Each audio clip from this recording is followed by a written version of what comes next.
हाय दोस्तों, नमस्कार। मैं हूं रमेश चंद्र क्लास व अपन बात करें क्लास 12th में पॉलिटिकल साइंस चैप्टर नंबर 1 दो ध्रुवीय तक अंत, जिसमें अपना टॉपिक चल रहा है सोवियत संघ का विघटन क्यों हुआ। ओके, तो सोवियत संघ का विघटन क्यों हुआ, क्या हुआ, सोवियत संघ का विघटन क्यों हुआ, जिसमें अपन बात करें पहले टॉपिक।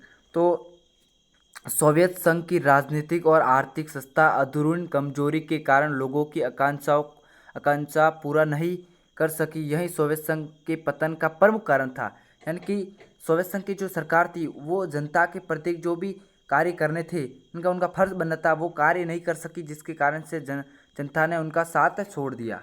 तो ये कारण इसका एक महत्व कारण बना कि जनता ने इसका साथ छोड़ दिया। दूसरा कारण ये है कि परमाणु हथियार और सैन्य साझो सामान तथा पूर्वी यूरोप के पिछल लंगू के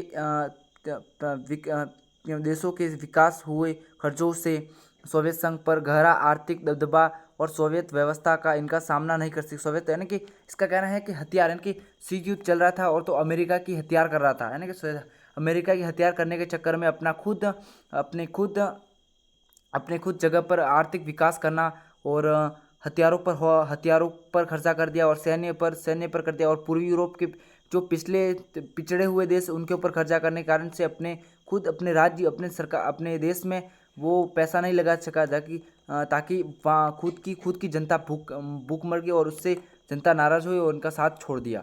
उसके बाद पॉइंट अपना चल रहा है तीसरा। तो पंचमी पंचमी देशों की तरक्की के बारे में सोवियत संघ की जनता को यह जानकारी मिली कि सोवियत संघ पश्चिमी देशों से काफ़ी पीछे है, तो इससे जनता को राजनीतिक और मनोवैज्ञानिक का धक्का लगा। यानी कि इसका कहना यह है कि जो सोवियत संघ की जनता है ना, जो पूर्वी होने के अमेरिका की जनता के बारे में पता चला कि वहाँ की जनता ने वहाँ पर लोकतंत्र बोलने की आज़ादी है और वहाँ पर बहुत अपने से बहुत आगे हैं लोग। तो ये बात सुनकर समाजवादी में जो लोग शामिल थे या जो भी देश शामिल थे उनको बहुत बुरा लगा, और जिसके कारण से एक पतन का मेन मुद्दा बना। उसके बाद बात करते हैं पॉइंट नंबर 4, गतिरोध प्रशासन, भारी भ्रष्टाचार, पार्टी का जनता के प्रति जवाबदेवा न होना और खुलेपन तथा अभाव तथा केंद्रीय सत्ता के कारण जनता शासन से अलग थलग पड़ चुकी थी। सरकार का जनाधार खिंचक गया। यानी कि इसके कारण यह है कि गतिरोध प्रशासन, यानी कि प्रशासन वहाँ पर लोगों के साथ बहुत खिलवाड़ कर रही थी और भारी भ्रष्टाचार हो रहा था। पार्टी की जनता के प्रतिनिधि बहुत गलत काम कर रहे थे, लूट मार रिश्वत लेना जो काम करे, और खुलेपन का अभाव होना जिसके कारण से, और केंद्रीय सत्ता के कारण जनता का शासन अलग थलग पड़ चुका है। यानी कि अपर कम्युनिस्ट पार्टी पहले तब 1917 में क्रांति हुई तब अच्छा काम किया, उसके बाद धीरे धीरे उनके साथ बहुत गलत कार्य करने लगी, जिसके कारण से लोगों को खाने की भी लाले पड़ गई, जिस कारण से लोगों ने उनको साथ छोड़ दिया। उसके बाद बात करें पॉइंट नंबर 5वां, गोरबाचेव ने जब सुधारों को लागू किया तो आकांक्षाओं अपेक्षाओं की जनता का जो जवार उभरा, शासन का उसका सम्मान नहीं कर सका। जहां आम जनता के तीव्र सुधार चाहती थी कि वहां पर सत्ताधारी वर्ग इस बात से असंतुष्ट था कि गोरबाचेव सुधार तो बहुत जल्दीबाजी दिखा रहे हैं। फलक गोरबाचेव का समर्थक हर तरफ से जाता गया। यानी कि गोरबाचेव का जो कम्युनिस्ट पार्टी में जो कि बड़े बड़े अधिकारी कर्मचारी नेता लोग तो इनके साथ थे, जो भी इन्होंने सुधार का प्रयास किया, तो उनके बाद इनके जो कि लोग थे, इनके साथ जो लोग चल रहे थे, इन्होंने भी साथ देना छोड़ दिया कि ये हमारी वो करवाएगा, पोल खुलवाएगा, यूँ करके इनकी साथ छोड़ दिया। उसके बाद बात करें पॉइंट नंबर 6 की, रूस और बाल्टी गणराज्यों के यूक्रेन तथा जॉर्जिया के राष्ट्रवादी भावनाओं को प्रभुत्व में इच्छा का उभरा और सोवियत संघ के विघटन का तत्कालीन कारण बना था। यानी कि रूस बाल्टी गणराज्य जो कि 3-4 बाकी, उनको भी अपने स्वतंत्र की मांग करने लगे। फिर मेन मांग करने के कारण से कि इनका मेन विघटन का कारण बना। उसके बाद बात करते हैं अपन नेक्स्ट पॉइंट की। तो नेक्स्ट पॉइंट है अपना विघटन की परिणतियाँ। क्या है? विघटन की परिणतियाँ ये आपको बता दिया। सॉरी, हाँ। तो सोवियत संघ के विघटन के प्रमुख परिणाम ये निकले। तो क्या निकले थे सोवियत संघ के परिणाम, क्या निकले थे? शीत युद्ध के दौर की समाप्ति हुई, यानी कि शीत युद्ध की दौर की समाप्ति हुई और अमेरिका विश्व में अकेला महाशक्ति बन बैठा। क्या बना था? अमेरिका विश्व में अकेला महाशक्ति बन बैठा था। यहाँ से क्वेश्चन उठने की संभावना यह है कि विश्व में महाशक्ति के रूप में कौन उभरा था? तो अमेरिका। और विश्व में अकेला महाशक्ति कौन रहा था? तो अमेरिका। तो इसी प्रकार एक ध्रुवी विश्व का उदय हुआ। तो इसी प्रकार एक ध्रुवी विश्व का उदय हुआ। और उसके बाद पॉइंट अपन इसमें तीसरे की बात करें, उदारवादी लोकतंत्र राजनीति की जीवन की सुदृढ़ करने की सर्वश्रेष्ठ धारणा के रूप में उभरा था। और सोवियत संघ से अलग होकर अनेक नए देशों का उदय हुआ, यानी कि पहले सोवियत संघ में कितने देश शामिल थे? तो 15 देश शामिल थे। तो 15 देशों ने अपनी अपनी मांग की और वे अलग अलग अपने अपने स्वतंत्र देश घोषित हुए और नए नए देश सामने आए उभर कर, जिसके कारण से सोवियत संघ का में कथन हुआ। परिणाम क्या निकले थे? उसके बाद पॉइंट अपना बात करेंगे कि समाजवादी शासन के बाद शॉक थेरेपी क्या है। अब समाजवादी शासन के बाद शॉक थेरेपी क्या है, ये अपना टॉपिक है। तो समाजवादी के पतन के बाद सोवियत संघ की गणराज्यों एक सत्तावादी समाजवादी व्यवस्था से लोकतांत्रिक पूंजीवादी व्यवस्था तक के कष्ट संकलन से होकर गुजरे तथा यानी कि ये कहना है कि समाजवादी के पतन के बाद सोवियत संघ के गणराज्य और सत्तावादी और समाजवादी व्यवस्था से लोकतंत्र पूंजीवादी व्यवस्था की तरफ, यानी कि जो समाजवादी लोग थे तो पूंजीवादी के तरफ जाने लगे, जिस कारण से इनका पतन हो गया ना सोवियत संघ का। तो संकट होने लगे, होकर गुजरने लगे, यानी कि जो समाजवादी का समर्थक पहले कर रहे थे, जो उसके बाद धीरे धीरे क्या करने लगे? पूंजीवादी को अपनाना लगे थे। पूंजीवादी कहाँ अपना रहे थे? पूंजीवादी अमेरिका में पहले थी, तो अब वो भी रूस में, सोवियत संघ में सारे पूंजीवादी को अपनाने लगे। ओके, उसके बाद बात करते हैं अपन कि इससे नुकसान क्या हुआ, समाजवादी लोगों को नुकसान क्या हुआ? तो निजी स्वामी को मान्यता दी, यानी कि यहाँ पूंजीवादी को अपनाने के बाद क्या कि अपने पहले क्या कि सामूहिक का अधिकार होता था, अब सामूहिक का अधिकार नहीं थे, निजी स्वामित्व को मान्यता दी। राज्य की संपदा को निजीकरण और पूंजीवादी ढांचे में तुरंत अपनाने पर बल दिया, यानी कि राज्य पर जो भी सरकार राज्य पर जो भी जमीन जायदाद थी जो निजी यानी कि अपन एक किसी भी एक जने की मालिक हो सकते हैं, उसके ऊपर बल दिया। और मुक्त व्यापार, यानी कि व्यापार करने पर टैक्स नहीं लगाया गया, यानी कि व्यापार अपन किसी देश से कर सकते हैं। तो मुक्त व्यापार को पूर्ण रूप से अपनाना जरूरी माना। और पूंजीवादी व्यवस्था को अपनाने के लिए वितरण, खुलापन, मुद्रा की आपसी परिनीतियाँ और मुक्त व्यापार की नीति पर बल दिया, यानी कि वहाँ पर अपन आराम से व्यापार भी कर सकते हैं, यानी कि कोई बल समाजवादी सरकार के अंदर व्यापार अपन किसी देश से नहीं कर सकते। तो इसमें तो अपने हिसाब से किसी भी देश से व्यापार करो, सिर्फ टैक्स भरो और व्यापार करो। ओके, उसके बाद बात करेंगे अपन फोर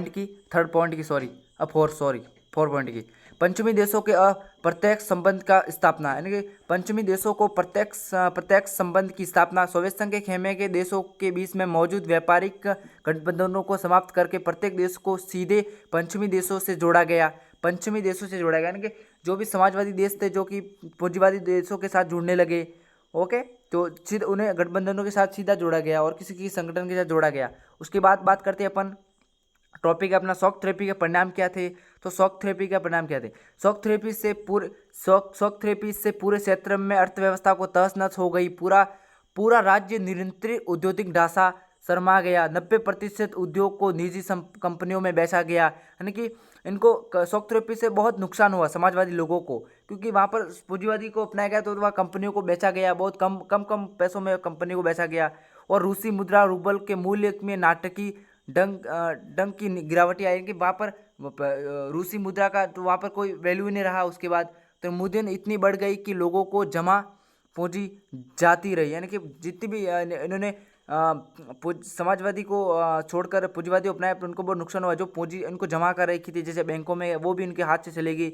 पुराने व्यापारिक ढांचे के स्थान पर कोई वैकल्पिक व्यवस्था स्थापित नहीं हो पाई, यानी पुराने जो व्यवस्था कर रहे थे आराम से उनके कारोबार चल रहे थे, तो वो भी इनके हाथ से चले गए और बाकी नए आने की कोई संभावना नहीं रही। उसके बाद करें खाद्यान्न सुरक्षा व्यवस्था समाज कल्याण की पुरानी व्यवस्था को नष्ट कर दिया गया, यानी कि पुरानी जो भी व्यवस्था थी उनको नष्ट कर दिया। इसमें अमीर गरीब की खाई और बढ़ गई, यानी कि अमीर और गरीब की खाई और बढ़ गई। इनके समाजवादी में अच्छा कार्य चल रहा था, इन्होंने बदलाव लाने के कारण से इनको बहुत इधर से शौच संघ का विरोध करने के बाद इन्होंने पूंजीवादी को अपनाया, तो पूंजीवादी ने इनको शॉक थेरेपी यानी कि आघात पहुंचाकर यानी कि जोरदार झटका दे दिया इनको। तो इनके इसमें एक अमीर और गरीब की खाई और बढ़ गई थी, और लोकतांत्रिक संस्थाओं के निर्माण के कार्य की प्राथमिक के साथ नहीं किया जा सकता, यानी कि लोकतांत्रिक के प्राथमिक के साथ नहीं किया। फसल संसद एक कमजोर संस्था रह गई, न्याय संस्कृति और न्यायपालिका की स्वतंत्रता स्थापित नहीं हो पाई। और छठा अपना वो टॉपिक चल रहा है, तो छठा पॉइंट है, अधिकांश देशों की अर्थव्यवस्था में पूर्ण जीवन का आधार बन गया, यानी कि अधिकांश देशों की जो सरकार थी वहाँ पर अर्थव्यवस्था की पूर्ण जीवन में आधार बन गया, और खनिज तेल, प्राकृतिक गैस, धातु जैसे। उसके बाद बात करते हैं अपन नेक्स्ट टॉपिक पर। अब क्या संघर्ष के तनाव, अब संघर्ष क्या हुआ, यानी कि इन्होंने वो अपना कर तो अच्छा ही किया, पर अब संघर्ष क्या हुआ, तो संघर्ष हुआ था अनेक गणराज्यों के गृह युद्ध हुए और बगावत हुई, यानी कि इनके बीच में लड़ाइयाँ होने लगी, है ना, कि लड़ाइयाँ होने लगी। सोवियत संघ और पूंजीवादी दोनों के बीच में गृह युद्ध हुए, अनेक गणराज्यों के बीच में गृह युद्ध हुए और बगावत हुई। इन देशों के बाहरी ताकतों की दखल बड़ी थी, बाहरी देशों की दखल बढ़ गई। अनेक हिंसक और अलगाववादी आंदोलन चले, और मध्य एशिया गणराज्य पेट्रोलियम के विशाल तेल भंडारों के कारण बाहरी ताकतों और तेल कंपनियों की आपसी प्रतिस्पर्धा का अखाड़ा बन गए। अमेरिका इस क्षेत्र से सैनिक ठिकाना बनाना चाहता था, ठिकाना बनाना चाहता था, जैसे कि अमेरिका ने इराक पर हमला किया था, पता है आपको। और रूस इन राज्यों को अपना नाटकीय विदेश मानता था, और इसका मानना यह था कि रूस अपना प्रभाव रहना चाहिए।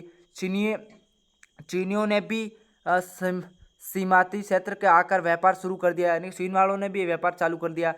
और उसके बाद बात करते हैं पूर्वी समाजवादी देश और भारत। अब भारत के संबंध क्या थे, भारत के संबंध रूस के साथ गहरे थे, और भारत रूस संबंधों का भारत इतिहास आपसी विश्वास और साझे हिंसों का इतिहास था। ये संबंध जानता है कि अपेक्षा से मेल खाते हैं। रूस और भारत दोनों देश सपना दो ध्रुवीय विश्व का था। भारत और रूस के साथ अपने संबंध के कारण अनेक मसले के में फायदे हुए, जैसे कश्मीर समस्या, ऊर्जा, अपितु चीन के साथ संबंध में संतुलित लाना आदि।